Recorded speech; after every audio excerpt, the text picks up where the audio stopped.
আমাদের অনন্য স্টোরি সকল প্রকার পার্ট গল্প দেখতে আমাদের চ্যানেলটি সাবস্ক্রাইব করে পাশে থাকা বেল আইকনটিতে ক্লিক করে অল নোটিফিকেশন অন করে দিন। অ্যাকচুয়ালি এই চাবিটা ধরুন ম্যাম, স্যার আপনাকে দিতে বলেছে। রিসেপশনের মেয়েটির কথা শুনে শেষ অবাক হলো আদ্রিজা। পরক্ষণেই শ্রাবণের কথা মাথায় আসতেই বেশির না ভাবে চাবিটা নিয়ে বলল, ঠিক আছে, ধন্যবাদ। Mention not ma'am. আচ্ছা, কোন দিক দিয়ে যাব? প্রতি উত্তরে রিসেপশনের মেয়েটি বলল, ওই সামনের সিঁড়ি দিয়ে 3 তলায়, তবে আপনি চাইলে লিফটও ইউজ করতে পারেন ম্যাম। লিফটে প্রচুর ভয় পায় আদ্রিজার, আর একা একা সে কিছুতেই লিফটে উঠতে পারবে না। যদি মাঝপথে থেমে যেত। আদ্রিজা কিছুক্ষণ ভেবে বলে উঠল, লিফটের প্রয়োজন নেই, আমি সিঁড়ি দিয়েই যাব। ধন্যবাদ আপনাকে। Okay ma'am. অতঃপর আদ্রিজা এগিয়ে গেল। চাবির রিংটায় 507 লেখা দেখেই বুঝলো আদ্রিজা শ্রবণ হয়তো 507 নাম্বার রুমেই তাকে অপেক্ষা করতে বলেছে। তপ্ত নিঃশ্বাস ফেলল আদ্রিজা। তারপর ধীরে ধীরে সিঁড়ি বেয়ে উপরে উঠতে লাগলো সে। 507 নাম্বার রুমের বিছানার পাশে দরজার ঠিক সোজাসুজি মুখ করে দাঁড়িয়ে আছে অভ্র। হাতে তার লাবণ্যের জন্য কিনে আনা একটা ছোট্ট নীল রঙের বাক্স, যার ভিতরে রয়েছে একটি ডায়মন্ডের ছোট্ট আংটি। অভ্র নীল রঙের বাক্সটা খুলে বের করলো আংটিটা। তারপর হাঁটু গেড়ে নিচে বসে জোরে জোরে নিঃশ্বাস ফেলে বলতে শুরু করলো, জানি না কিভাবে কি শুরু করব বা কিভাবে বললে তুই বুঝবি আমার মনের কথা।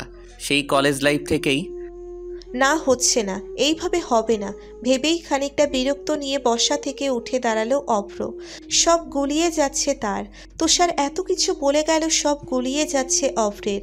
এই ভালোবাসি বলাটা যেন সত্যিই খুব টাফ। অভ্র বার কয়েক নিঃশ্বাস ফেলল ঘন ঘন। তারপর আবারও হাঁটু গেড়ে বসে আংটিটা দরজার মুখোমুখি রেখে কাল্পনিকভাবে সামনে লাবণ্য দাঁড়িয়ে আছে এমনটা মনে করে বলতে শুরু করলো অভ্র, আমি জানি না আজ আমি আমার অনুভূতিগুলো তোকে গুছিয়ে বলতে পারবো কি না, বা আমি বললেও তুই বুঝবি কি না। তবে আমার জীবনের সবচেয়ে বড় সত্যি হলো আমি তোকে ভীষণ ভালোবাসি Labanya. I really really love you. অভ্রের লাভ ইউ বলার মাঝখানেই সামনের দরজা খুলে ভেতরে ঢুকলো আদ্রিজা। চোকাচোকি হলেই দুজনেই অভ্রের সাথে আই লাভ ইউ বলা লাইনটার সাথে অভ্রের হাতে আংটি দেখে পুরোই চমকে উঠল আদ্রিজা। সাথে বিষম খেল অভ্র। আকস্মিক এমন ঘটনায় অভ্র আদ্রিজা দুজনেই পুরো অবাক, কারণ দুজনের জন্যই বিষয়টা একদম আনএক্সপেক্টেড ছিল। অভ্র বসা থেকে উঠে দাঁড়ালো, অবাক হয়ে বলল, মিস ব্ল্যাকবেরি তুমি এখানে? অভ্রের কথা শুনে আদ্রিজাও চমকে উঠল, বলল, আপনি এখানে?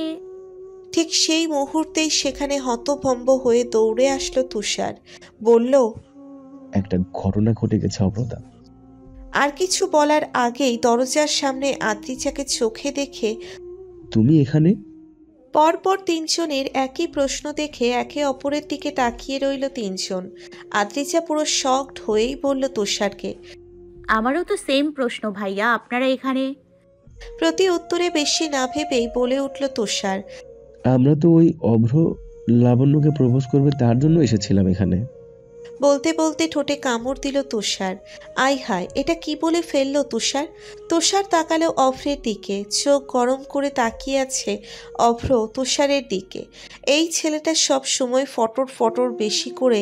তুষার এগিয়ে গেল অভ্রের দিকে, বলল, সরি ভাই, কিছুক্ষণ আগে লাবণ্য মেসেজ দিয়েছিল আমায় হুট করে ওর বাবার সাথে ওদের গ্রামের বাড়ি যেতে হয়েছে লাবণ্যকে, তাই আজ ও আসতে পারবে না।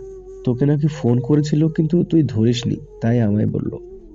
কিন্তু তুই যে কিছুক্ষণ আগে বললি ও হোটেলের কাছাকাছি চলে এসেছে, সেটা? ঠোঁটে কামড় দিল তুষার, বলল, তখন মিথ্যে বলেছিলাম ভাই, যাতে তুই হোটেল ছেড়ে না যাস। তুষারের কথা শুনে অভ্র বলে উঠল, তা না হয় বুঝলাম, কিন্তু আমি এটা বুঝলাম না আদ্রিজা এই রুমে কেন এলো। অভ্রের কথা শুনে আদ্রিজা দরজার সামনে দাঁড়িয়েই বলে উঠল, আমায় তো রিসেপশনের মেয়েটা এই রুমের চাবিটা দিয়ে এখানে আসতে বলল। অভ্র অবাক হলো, ভীষণ অবাক হলো, বলল, রিসেপশনের মেয়েটা তোমায় কেন আসতে বলল? এবার তুষার মাথা চুলকালো। তার সামনে তখন রিসেপশনের মেয়েটি আদ্রিজাকে চাবিটা দিয়ে দিয়েছিল। তুষার শুকনো হেসে বলল, অভ্র ভাই, আসলে হয়েছে কি, তুষারের হাবভাব আর কথা শুনে অভ্র বলে উঠল, এখানেও তোর হাত আছে? আসলে হয়েছিল কি ভাই, তুই যাতে রুম থেকে যেতে না পারিস তার জন্য রুমটা লক করে চাবিটা রিসেপশনের মেয়েটাকে দিয়ে বলেছিলাম লাবণ্য আসলে দিতে। মেয়েটারও দোষ না, আমি বলেছিলাম এক্ষুনি একটা মেয়ে আসলে তাকে চাবিটা দিতে, আর তখন হয়তো।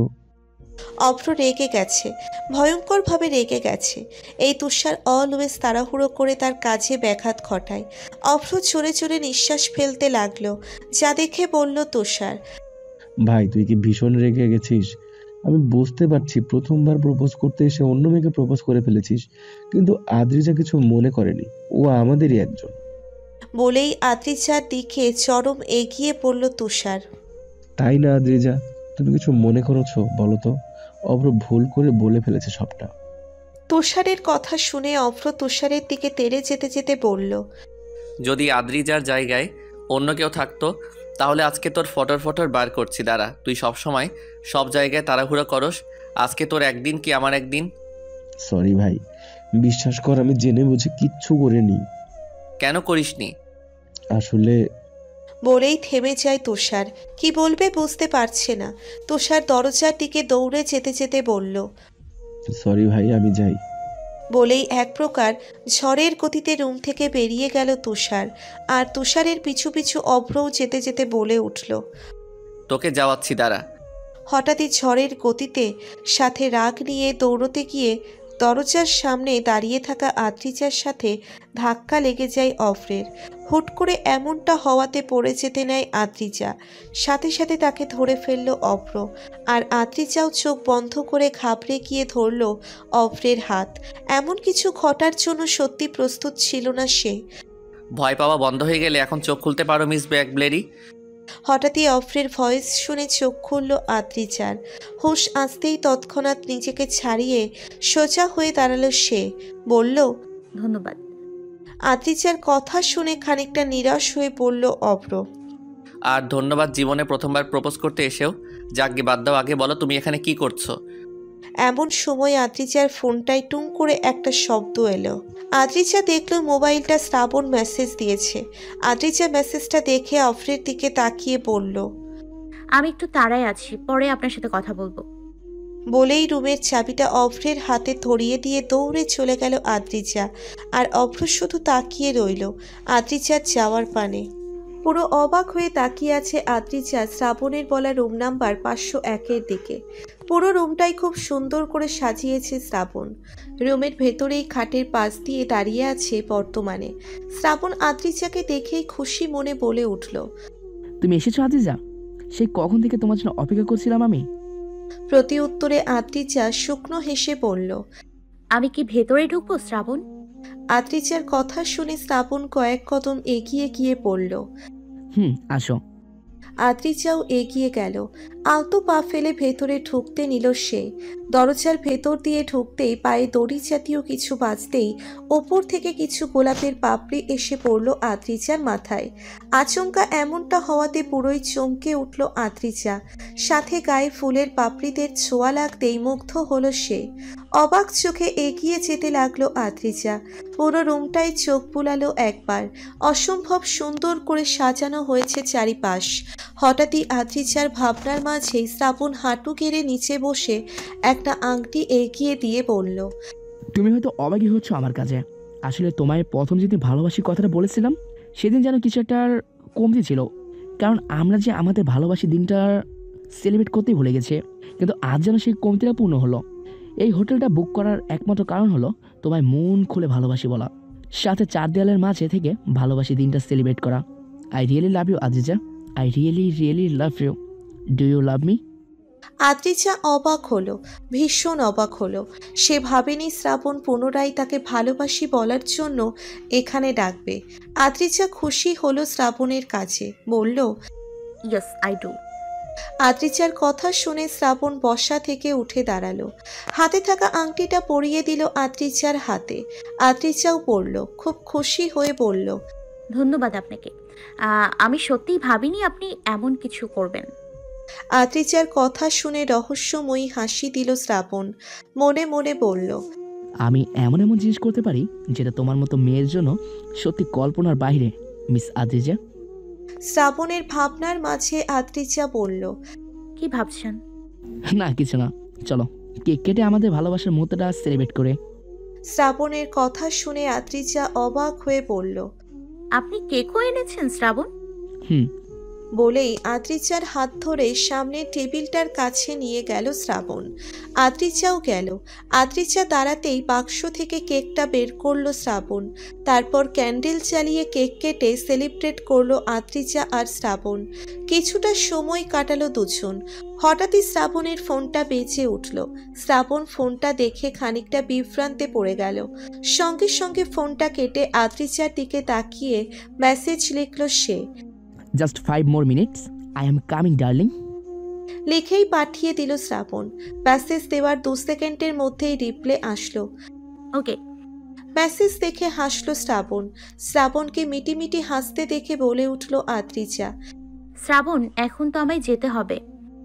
আদ্রিজার কথা শুনে ভীষণ খুশি হলো শ্রাবণ। মনে মনে তো এটাই চাইছিল সে।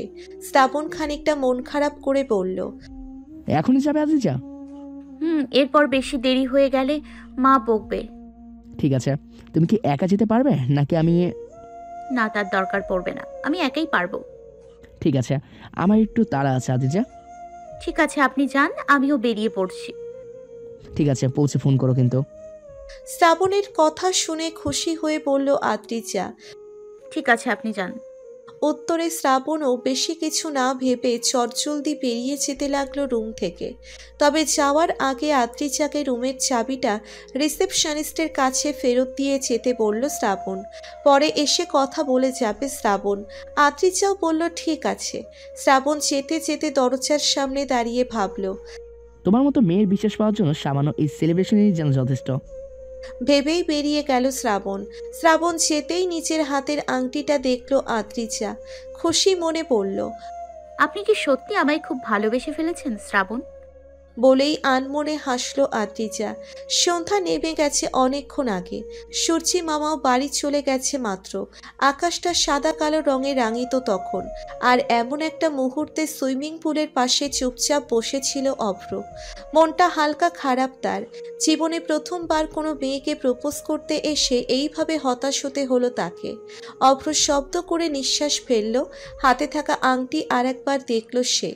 এমন সময় পেছন থেকে বলে উঠল কেউ, আপনি তাহলে আজ লাবণ্য আপুকে প্রপোজ করতে এই হোটেলে এসেছেন? হ্যাঁ।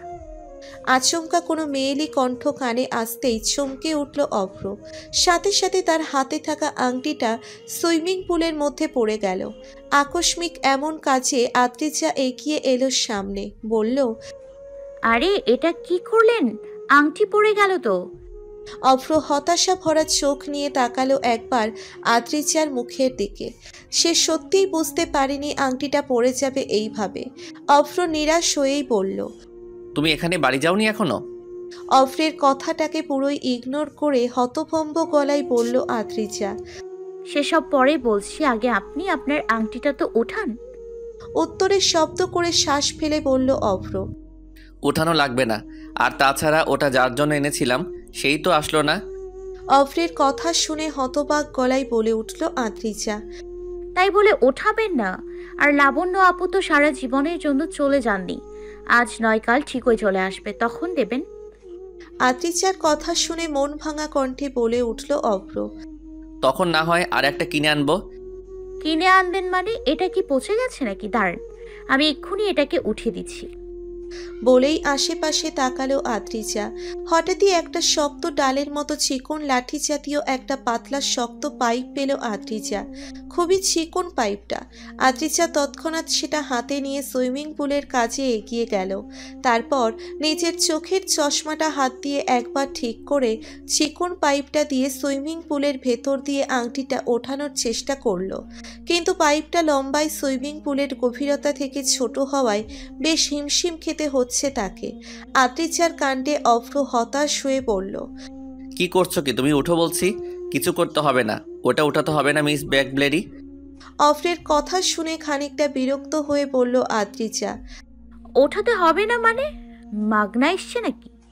কিন্তু তুমি যেভাবে উঠাতে চাইছো ওভাবে পারবে না তো।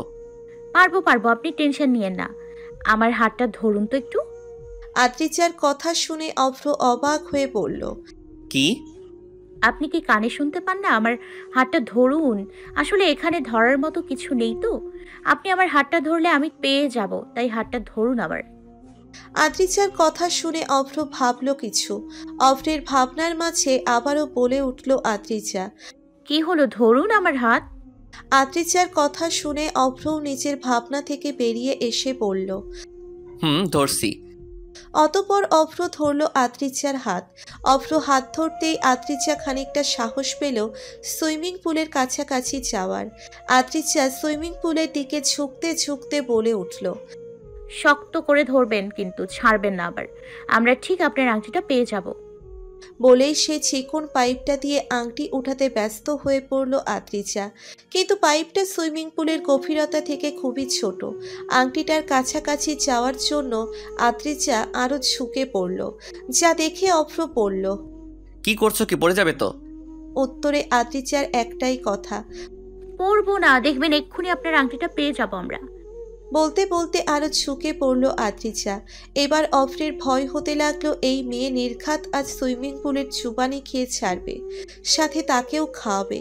অভ্র হালকা ভয়ে ভয়ে বলে উঠল, সাবধানে মিস ব্যাকব্লেরি। আরে কিছু হবে না। বলেই আরো একটু ঝুঁকতে নিল আদ্রিজা। সঙ্গে সঙ্গে যা হওয়ার তাই হলো। অত্যাধিক হারে ঝুঁকে যাওয়ার কারণে মুখ থুবড়ে সুইমিং পুলের মধ্যে পড়ল আদ্রিজা। অভ্র আদ্রিজার হাত ধরে থাকায় সেও বাঁচল না, ধপাস করে পড়ে গেল সুইমিং পুলের মধ্যে। তারপর আর কি, অভ্র আদ্রিজা দুজনেই নাকানি চুবানি খেতে লাগলো সুইমিং পুলের মধ্যে।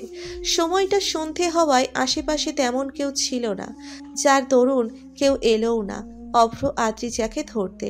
চোখ মুখ গরম করে তাকিয়ে আছে অভ্র আদ্রিজার দিকে, আর আদ্রিজার মাথা নিচু করে বসে আছে সুইমিং পুলের পাশে থাকা চেয়ারে। অভ্রও আছে তার পাশের চেয়ারে। বর্তমানে টাওয়াল দিয়ে মাথা মুছছে তারা দুজনে। কিছুক্ষণ আগেই হোটেলের দুজন লোক এসে তাদের হাতে টাওয়াল ধরিয়ে দিয়ে চলে যায়। বর্তমানে সেই টাওয়াল দিয়েই চোখ মুখ মুছছে তারা দুজনে। হঠাৎই অভ্র কর্কশ কণ্ঠ নিয়ে বলল, তোমাকে কতবার বারণ করলাম আংটিটা উঠিয়েও নাও, পারবে না ওইভাবে উঠাতে, কেন শুনলে না আমার কথা? উত্তরে আদ্রিজা কি বলবে বুঝতে পারছে না। আদ্রিজাকে চুপ থাকতে দেখে আবারও বলে উঠল অভ্র, এখন চুপ কেন? আংটি তো উঠাতে পারলেই না, উল্টো ভর সন্ধ্যাবেলা এইভাবে সুইমিং পুলে নাকানি চুবানি খাওয়া লাগলো। অভ্রের কথার মাঝেই বলে উঠল আদ্রিজা। কে বললো আপনি আংটিটা ওঠাতে পারিনি আমরা? অভ্র অবাক হলো, ভীষণ অবাক হলো আদ্রিজার কথা শুনে। অবাক হয়েই বলল সে। মানে? অভ্রের কথা শুনে নিজের ডান হাত বের করে আংটিটা দেখিয়ে বলল আদ্রিজা। মানে এটা? অবাক চোখে তাকিয়ে আছে অভ্র আদ্রিজার হাতের আংটিটার দিকে। সে সত্যি ভাবেনি সুইমিং পুলের চুবানি খেতে খেতেও আদ্রিজা তার আংটিটা উঠাবে। অভ্র অবাক হয়ে আদ্রিজার হাত থেকে আংটিটা নিয়ে বলল, তুমি আংটিটা উঠিয়ে ছেড়েছো? উত্তরে শুকনো হেসে বলল আদ্রিজা, এত দামের আংটি এমনি এমনি ছেড়ে দিতাম নাকি? আর আপনি কত শখ করে লাবণ্য আপুর জন্য আংটিটা কিনেছেন, এভাবে ছেড়ে দিই কি করে বলুন? আদ্রিজার কথা শুনে শুধু অবাক চোখে তাকিয়ে রইল অভ্র আদ্রিজার মুখের দিকে, তবে কিছু বলল না। রাতের আকাশ হয়ে উঠেছে তখন কালো। সন্ধ্যা গিয়ে চলে এসেছে রাত, তবে বেশি সময় হয়নি তখন রাত ৮টার কাছাকাছি। এমন হঠাৎই ভেজালো অবস্থায় বসা থেকে উঠে দাঁড়ালো আদ্রিজা, বলল, এবার আমায় যেতে হবে। আদ্রিজার কথা শুনে অভ্র অবাক হয়ে বলল, এইভাবে যাবে? উত্তরে নিজের দিকে তাকিয়ে কিছুটা নিরাশ গলায় বলল আদ্রিজা, আর তো উপায় নেই কোনো, আমি তো এখানে জামা কাপড় আনিনি। অভ্রের বুক করা রুম নম্বর 507-এর ওয়াশরুমের সামনে দাঁড়িয়ে আছে আদ্রিজা। সাথে অপেক্ষা করছে সে অভ্রের জন্য, কিন্তু অভ্রের খবর নেই, কোথায় গেছে কে জানে। কিছুক্ষণ আগেই অভ্র আদ্রিজাকে তার রুমে যেতে বলে, যদিও আদ্রিজা প্রথমে আসতে চায়নি, কিন্তু অভ্রের ধমক খেতেই এক প্রকার বাধ্য হয়ে এসেছে সে। তাকে রুমে রেখে কোথাও একটা বেরিয়ে যায় অভ্র, আর সেই থেকেই গায়ে টাওয়াল ছড়িয়ে ওয়াশরুমের সামনে সামনে দাঁড়িয়ে আছে আদ্রিজা।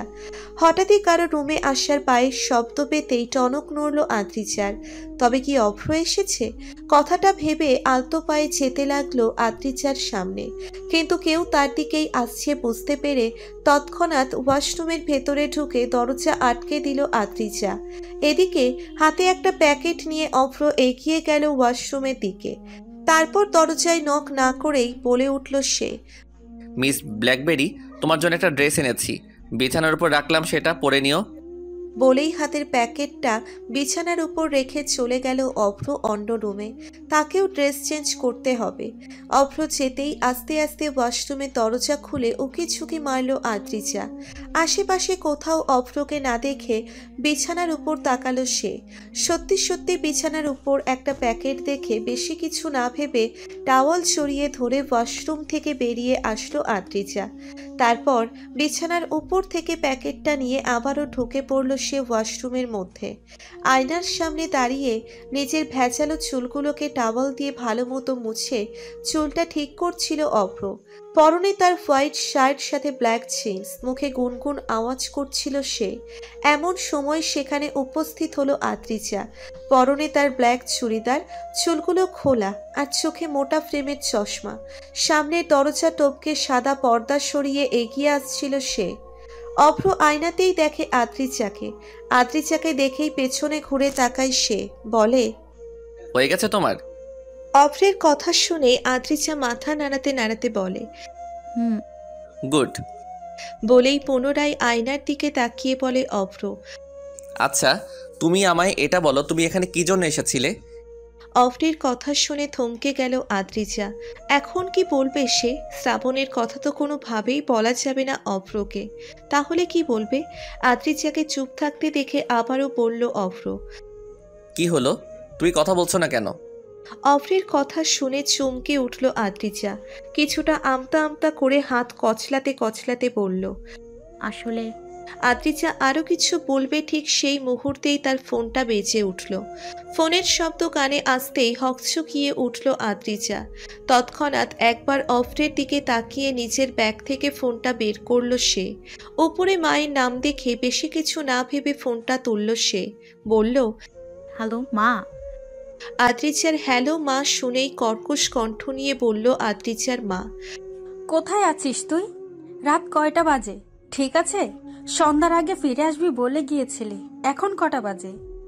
বলেই নানা কিছু বলে বকাঝকা করতে শুরু করে আদ্রিজাকে আদ্রিজার মা। আর আদ্রিজার মাথা নিচু করে চুপচাপ সব শুনতে লাগলো। পরক্ষণেই কথার মাঝখানে বলে উঠল সে, মা আমি এক্ষুনি আসছি। আদ্রিজার কথা শুনে আদ্রিজার মাও বলে উঠল, আধ ঘন্টার মধ্যে বাড়ি না আসলে আজ তোর খবর আছে আদ্রিজা। মায়ের কথা শুনে আদ্রিজা আবারও অভ্রের দিকে তাকিয়ে হতভম্ব হয়ে অসহায় গলায় বলল, আসছি মা, আসছি আমি। বলেই ফোনটা কাটলো আদ্রিজা। তারপর অভ্রের দিকে তাকিয়ে বলল সে, আমায় যেতে হবে, আর দেরি হলে মা আমায় বাসায় ঢুকতেই দেবে না। আদ্রিজার কথা শুনে হেসে ফেলে অভ্র। অভ্রকে হাসতে দেখে বলল আদ্রিজা, আপনি হাসছেন? আধ ঘন্টার মধ্যে বাড়ি না গেলে খবর আছে আমার, তাই আমি যাই। বলেই নিজের ব্যাগ নিয়ে বেরিয়ে যেতে লাগলো আদ্রিজা। হঠাৎই অভ্র কিছু একটা ভেবে বলে উঠল আদ্রিজাকে, দাঁড়াও। দরজার বাহিরে যাওয়ার জন্য সবেমাত্র পা রেখেছিল আদ্রিজা। হঠাৎই অভ্রের কণ্ঠ শুনে সামনে না গিয়ে পিছনে পা ফেলে অভ্রের দিকে তাকিয়ে বলল, বলুন। আমি তোমায় পৌঁছে দিচ্ছি, চলো। অভ্রের কথা শুনে আদ্রিজা বলে উঠল, না না না, তার প্রয়োজন নেই, আমি একাই যেতে পারবো। তুমি পারবে কি পারবে না সেটা শুনতে চাইনি আমি। তোমায় আমি পৌঁছে দিচ্ছি মানে পৌঁছে দিচ্ছি। আর আমার জন্যই তো তোমার লেট হলো, তাই আমি পৌঁছে দিব তোমায়। চলো তুমি। বলেই রুম থেকে বেরিয়ে গেল অভ্র। অভ্রের কাণ্ডে আদ্রিজা কিছু বলতে গিয়েও বলতে পারল না আর। শেষমেশ কোনো উপায় না পেয়ে সেও চলল অভ্রের পিছু পিছু। আজ তো আমাদের বাড়িতে চলুন, চা বা কফি খেয়ে যাবেন। আদ্রিজার কথা শুনে অভ্র মুচকি হেসে বলল, আজ হবে না, তবে এর পরের বার আসলে নিশ্চয়ই যাব। আপনি আগের বারও সেম কথা বলেছিলেন। পরের বার আর বলবো না, অ্যান্ড থ্যাংক ইউ। অভ্রের কথা শুনে আদ্রিজা অবাক হয়ে বলল, ধন্যবাদ কেন? বারে, তুমি আমার জন্য সন্ধ্যাবেলা সুইমিং পুলে সাঁতার কাটলে আমার আংটিটা খুঁজে দিলে, ধন্যবাদ তো দিতেই হয়। অভ্রের কথা শুনে হেসে ফেলে আদ্রিজা, বলে, ধন্যবাদ তো আমার দেওয়া উচিত আপনাকে, আমাকে পৌঁছে দেওয়ার জন্য। ইটস ওকে, আজ তবে আসি, আবার পরে দেখা হবে মিস ব্ল্যাকবেরি। অভ্রের কথা শুনে মুচকি হাসল আদ্রিজা, বলল,